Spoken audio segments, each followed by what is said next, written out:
राधे कृष्ण राधे कृष्ण। कर्ण का रंग भूमि में प्रवेश तथा राज्याभिषेक। वैशंपायन जी कहते हैं, जन्मेजय आश्चर्य से आंखें फाड़ फाड़ कर देखते हुए द्वारपालों ने जब भीतर जाने का मार्ग दे दिया, तब शत्रुओं की राजधानी पर विजय पाने वाले कर्ण ने उस विशाल रंग मंडप में प्रवेश किया। उसने शरीर के साथ उत्पन्न हुए दिव्य कवच को धारण कर रखा था। दोनों कानों के कुंडल उसके मुख को उद्भासित कर रहे थे। हाथ में धनुष लिए और कमर में तलवार बांधे वह वीर पैरों से चलने वाले पर्वत की भांति सुशोभित हो रहा था। कुंती ने कन्यावस्था में ही उसे अपने गर्भ में धारण किया था।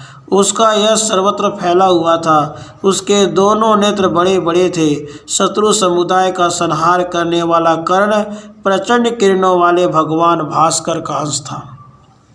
उसमें सिंह के समान बल, सांड के समान वीर्य तथा गजराज के समान पराक्रम था। वह दीप्ति से सूर्य, कांति से चंद्रमा तथा तेज रूपी गुण से अग्नि के समान जान पड़ता था। उसका शरीर बहुत ऊंचा था, अतः वह सुवर्णमय ताड़ के वृक्ष सा प्रतीत होता था। उसके अंगों की गठन सिंह जैसी जान पड़ती थी। उसमें असंख्य गुण थे। उसकी तरुण अवस्था थी। वह साक्षात भगवान सूर्य से उत्पन्न हुआ था, अतः उन्हीं के समान दिव्य शोभा से संपन्न था।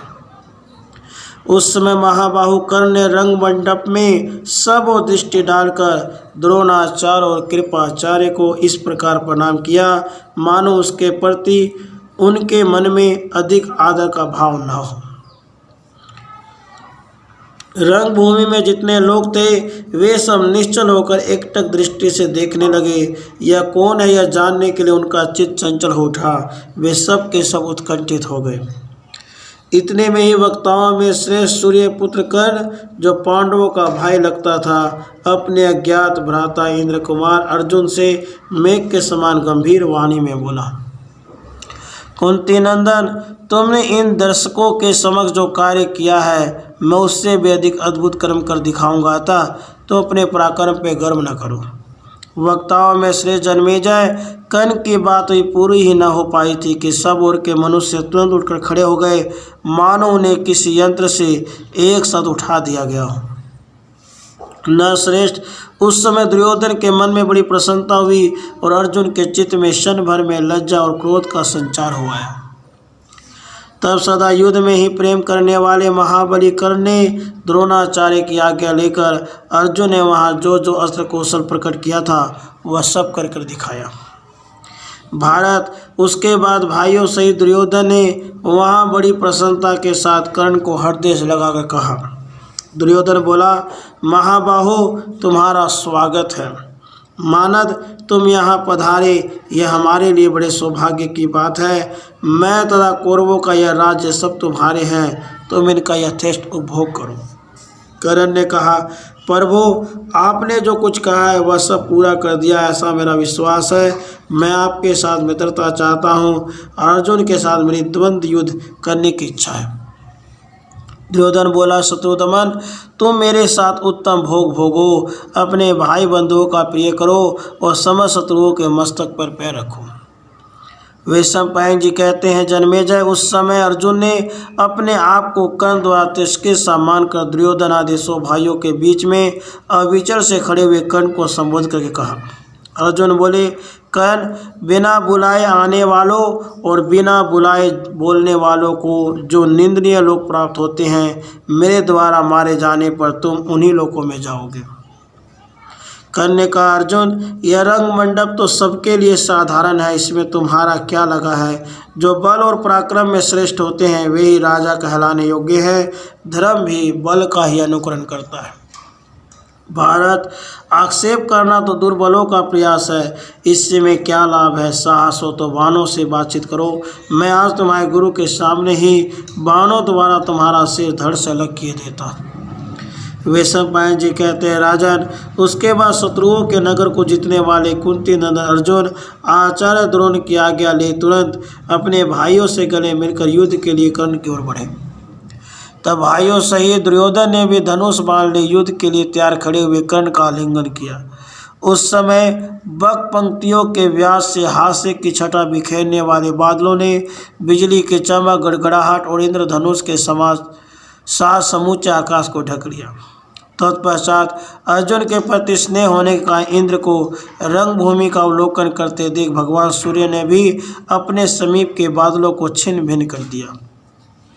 तब अर्जुन मेघ की छाया में छिपे हुए दिखाई देने लगे और कर्ण भी सूर्य की प्रभा से प्रकाशित दिखने लगा। धृतराष्ट्र के पुत्र जिस ओर कर्ण था उस ओर खड़े हो गए। द्रोणाचार्य, कृपाचार्य और भीष्म जिधर अर्जुन थे उस ओर खड़े थे। रंगभूमि के पुरुषों और स्त्रियों में भी कर्ण और अर्जुन को देखकर दो दल हो गए थे। कुंती भोज कुमारी कुंती देवी वास्तविक रहस्य को जानती थी कि ये दोनों मेरे ही पुत्र हैं, अतः चिंता के कारण उन्हें मूर्छा आ गई। उन्हें इस प्रकार मूर्छाएं पड़ी हुई देख सब धर्मों के ज्ञाता विदुर जी ने दासियों द्वारा चंदन मिश्रित जल छिड़कवाकर होश में लाने की चेष्टा की। इससे कुंती को होश तो आ गया, किंतु अपने दोनों पुत्रों को युद्ध के लिए कवच धारण किए देख वे बहुत घबरा गई। उन्हें रोकने का कोई उपाय उनके ध्यान में नहीं आया। उन दोनों को विशाल धनुष उठाए देख द्वंद्व युद्ध की नीति रीति में कुशल और समस्त धर्मों के ज्ञाता सरद्वान के पुत्र कृपाचार्य ने इस प्रकार कहा। कर्ण, ये कुंती देवी के सबसे छोटे पुत्र पांडुनंदन अर्जुन कुरुवंश के रत्न हैं, जो तुम्हारे साथ द्वंद्व युद्ध करेंगे। महाबाहो, इसी प्रकार तुम भी अपने माता पिता तथा कुल का परिचय दो और उस नरेश के नाम बताओ जिनका वंश तुमसे विभूषित हुआ है। इसे जान लेने के बाद यह निश्चय होगा कि अर्जुन तुम्हारे साथ युद्ध करेंगे या नहीं, क्योंकि राजकुमार नीच कुल और हीन आचार विचार वाले लोग के साथ युद्ध नहीं करते।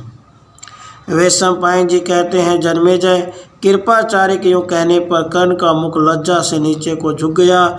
जैसे वर्षा के पानी से भीगकर कमल मुरझा जाता है, उसी प्रकार कर्ण का मुँह मलान हो गया। तो दुर्योधन ने कहा, आचार्य, शास्त्रीय सिद्धांत के अनुसार राजाओं की 3 योनियां हैं। उत्तम कुल में उत्पन्न पुरुष, सूरवीर तथा सेनापति। अतः सूरवीर होने का कर्ण भी राजा ही है। यदि अर्जुन राजा से भिन्न पुरुष के साथ रंगभूमि में लड़ना नहीं चाहते हों तो मैं कर्ण को इसी समय अंग देश के राज्य पर अभिषिक्त करता हूँ। वे सम्पायन जी कहते हैं, राजन, उसके बाद दुर्योधन ने राजा धृतराष्ट्र और गंगा नंदन भीष्म को आज्ञा ले ब्राह्मणों द्वारा अभिषेक का सामान मंगवाया। फिर उसी समय महाबली एवं महारथी कर्ण को सोने के सिंहासन पर बिठाकर मंत्रवेता ब्राह्मणों ने लावा और फूलों से युक्त सुवर्णमय कलशों के जल से अंग देश के राज्य का अभिषेक किया। तब मुकुट, हार, केयूर, कंगन, अंगद, राजोचित चिन्ह और अन्य शुभ आभूषणों से विभूषित हो वह छत्र, चमर और जय जयकार के साथ राजश्री से सुशोभित होने लगा। फिर ब्राह्मणों से समादृत हो राजा कर्ण ने उन्हें असीम धन प्रदान किया। राजन, उस समय उसने क्रुशेष दुर्योधन से कहा, नृपति शिरोमणि, आपने मुझे जो यह राज्य प्रदान किया उसके अनुरूप मैं वो क्या भेंट दूँ? बताइए, आप जैसा कहेंगे वैसा ही करूँगा। यह सुनकर दुर्योधन ने कहा, अंगराज, मैं तुम्हारे साथ ऐसे मित्रता चाहता हूँ जिसका कभी अंत न हो। उसके योग कहने पर कर्ण ने तथास्तु कहकर उसके साथ मैत्री कर ली। फिर वे दोनों बड़े हर्ष से एक दूसरे को हृदय से लगाकर आनंद मग्न हो गए।